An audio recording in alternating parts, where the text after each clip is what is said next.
May I come in, ma'am? Come in. Good morning, ma'am. Very good morning. How are you? I'm fine. Take your seats. Thank you, ma'am. Okay. May I know your names? What's your name? Ma'am, my name is Sunidhi. Yours? My name is Tanya. Okay, so I am examiner Meenakshi. And Sunidhi, you candidate A for today, and Tanya, you candidate B for today. And before we start, I'll ask you some questions. What about your hobbies? Sunidhi, what are your hobbies? Ma'am, I like to study different types of books and I like to play cricket. Cricket. Ma'am, yes. Are you watching World Cup also? Ma'am, no. My hobbies are to study, to play badminton, to cook, and to host the parties functions. Have you ever hosted any party?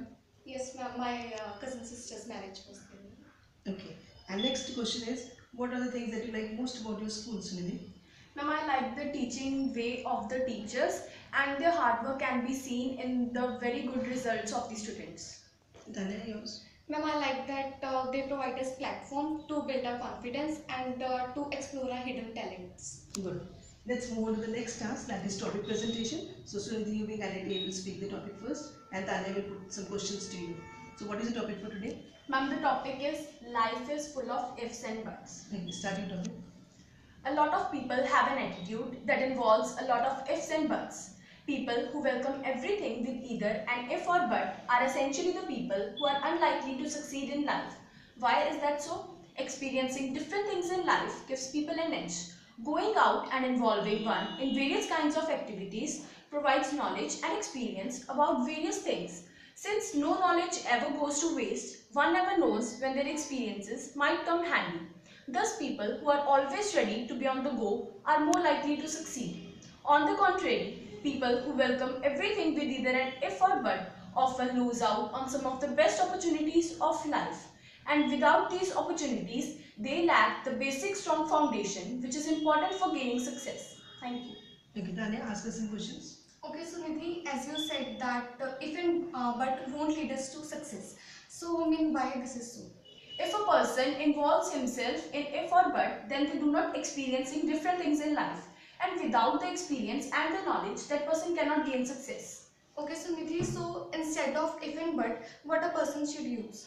A person can use the word when because it creates a sense of positivity and it creates a good impression on others. Okay, Sunidhi, so what thing is more good? Going out and gathering knowledge from others or sitting at home and gathering knowledge just from books?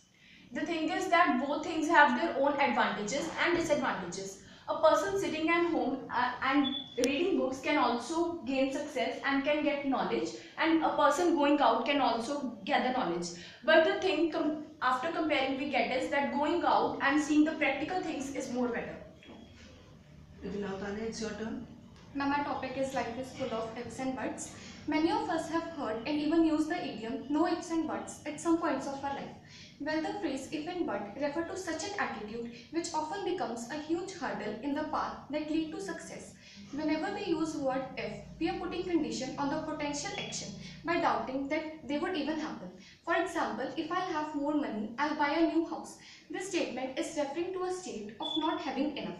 To get rid of such dilemma, we can switch if to when. In contrast, whenever we use word but, we are describing a fact that is totally different of the fact we discussed before. For example, I called her but she didn't answer. The word but states that not being able to do what one was capable of. So we must be willing to go on the life which we have planned or looking forward for the life which is waiting for us. So in short, we can say that if and but won't lead us to success. Very nice. Now Sunidhi, ask us some questions. Please give me an example when you switch if to when. As I talked in my topic that if I'll have more money, I'll buy a new house. Instead of if, we can say that when I'll have more money, I'll buy a new house. This creates a sense of positivity. Okay. So what actually will you prefer? Means a life planned by you or anyone else? I'll prefer a life which is planned by me because in that case, I'll have no demands, no complaints. And what would you like to say about the usage of if and but? I think that they should not be used in our day-to-day life as this creates a sense of negativity and a person can't be successful by their usage. Very nice. I would like to ask some questions to you, Sunidhi. What do you expect from your life? Ma'am, the first thing is that I firstly expect from me something that I expect from my life, and expect from me that I should do such works in my life which can help others and make others happy. Then I'll expect from my life that my life will bring such positive thoughts in my brain which can make me to help others. Good. And Tanya, I would like to ask you something about how do you enjoy your life, or how do you make it more meaningful? Ma'am, I enjoy my life by just working hard and making others happy. After all, my happiness lies in others' happiness. Good, very good. Now let us move on to the next task, that is the problem solving task. I'll read the problem for you, and you have to discuss on it. And your problem says, one of your classmates talks very loudly and doesn't let others to participate in class. Discuss with your partner, what advice will you give to him or her? Ma'am, I'll go to that person and I'll just say that maybe the topic is understood to you, but you should give others also the chance to understand that. And the other thing is, we'll explain him that if that person will keep quiet and listen others, maybe that person can get more better ideas and more good answers. Is there any such case practically you have faced in your class? No, ma'am, not. And whom help would you seek? Ma'am, from the teacher will take help, and the teacher can more better explain that student. And how does it affect the performance of the students if somebody keeps on interrupting?